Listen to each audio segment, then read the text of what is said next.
Ingeniería del ocultismo. Pero acá en hebreo lo dice claramente.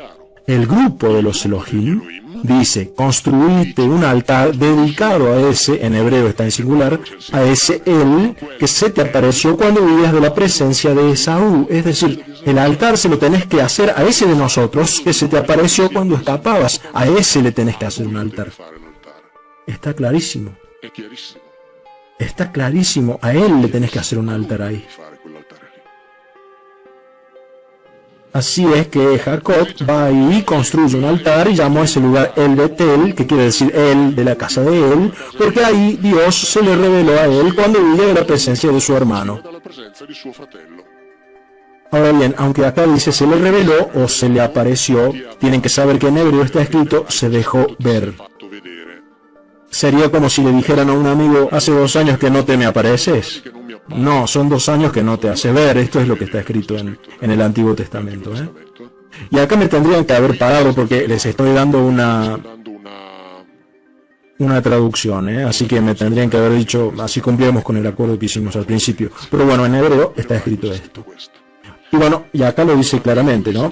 A ese de nosotros que. Pero lo mejor de todo es que después de eso, Jacob hace una afirmación que si pensamos que se dirige a Dios. Ahora bien, Jacob hace esta promesa. Si el Elohim me acompaña y me protege en este viaje que estoy haciendo y me da pan para comer, ropa para vestirme, y si regreso en paz a la casa de mi padre, entonces Yahvé será mi Dios, será mi Elohim, en Génesis 28:20. Y esta piedra que he puesto como conmemoración será como una casa, y de todo lo que me dará, yo te voy a dar la 10ª parte, mi querido Elohim. Pero atención, si haces todas estas cosas por mí, porque si no las haces de acá que te voy a dar el 10º, se lo doy a otro. Así que, ¿cómo se le puede hacer a Dios esta clase de planteo? Si vos haces todas estas cosas por mí, entonces te doy la 10ª parte.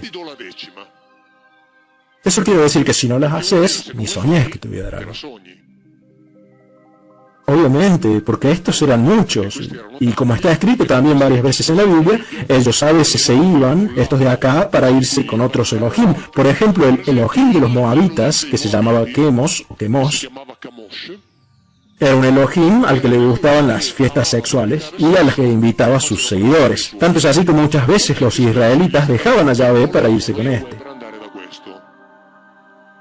Y porque claro, hacer sexo es más lindo que ir a la guerra, desde el momento en que Yahvé en la Biblia es definido como un Ish Milhamah, es decir, como un hombre de guerra, y lo encuentran traducido como hombre de guerra en la Biblia que tienen en su casa, que sería una traducción correcta. En el libro del Éxodo está escrito Yahvé es un hombre o Dios de guerra, porque el tipo hacía solamente eso. Ahora bien, entre otras cosas, repito, este de acá se dedicaba al sexo y el de Yahvé le decía a los seguidores, para irse con uno de estos, yo los asesino. Y lo hacía.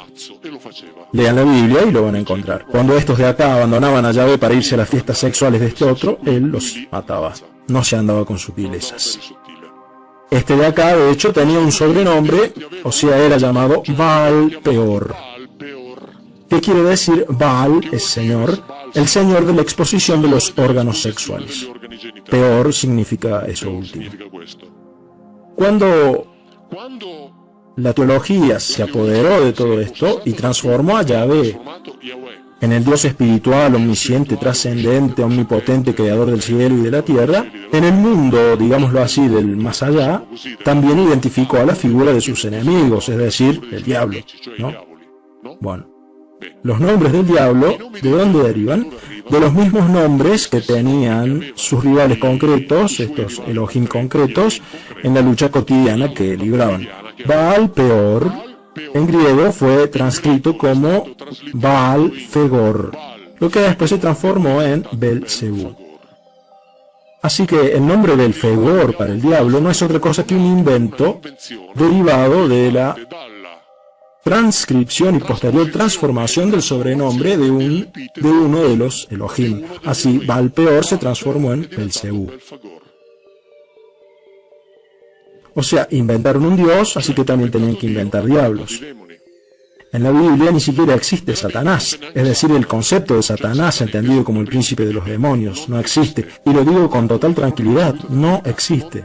No existe ni siquiera en el Antiguo Testamento. Satán no es otra cosa que la definición de una función jurídica, es decir, del cargo de fiscal general, es decir, de acusador, de rival, que se ejercía pro tempore, que podía ser ejercida también por los hombres, por los humanos, y por ejemplo hay un caso en el que es llevado a cabo por órdenes directas de Yahvé, que dice: ahora vos vas a hacer de Satán contra ese de ahí, que es la historia de Job, es decir, hace de fiscal general contra ese de allá. Cuando finalizaba la necesidad, cesaba la función. La teología agarró a ese Satán y lo convirtió en el príncipe espiritual de los demonios malignos. No está eso en él, no existe, lo mismo que Lucifer. Lucifer es citado en el libro de Isaías, cuando Isaías se burla de uno de los gobernantes babilonios, que no se sabe bien si era Nabucodonosor o Nabonido, y le dice: tú que te creías la estrella portadora de la luz, has caído como todos los demás. Y como estrella portadora de luz se dice Lucifero, entonces de ahí sacaron la figura del ángel malvado, y después lo combinaron con Satanás para decir que el tentador de Eva es Satanás y Lucifer, que es algo que la Biblia no menciona jamás, nunca, en ningún lado. La unificación entre ese que tentó a Eva y el diablo es uno de los muchos inventos teológicos. Lean la Biblia, no van a encontrar eso en ningún lado, esa combinación. No lo van a encontrar en ningún lado porque no está. Satanás como entidad, como individuo, no existe. Por eso me hacen reír esos que dicen que yo soy un satanista. Belfagor es ese de ahí. Hubo otro que se llamaba Baal-Zabuf, que se transformó en Belzebú. Baal-Zabuf significaba señor de las moscas. Según una forma de lectura, según otra forma de leer, significaba señor del poder, porque depende de cómo se vocalice, pero no importa eso. Baal-Zabuf se transformó en Belzebú, Baal-Peor se transformó en Belfagor. Así que está todo ahí, al frente nuestro. ¿Entienden? Está todo a simple vista. Puede ser que nadie me preguntó nada hasta ahora. Yo sigo con la conferencia, no tengo problema. Por ustedes lo digo. No tienen preguntas.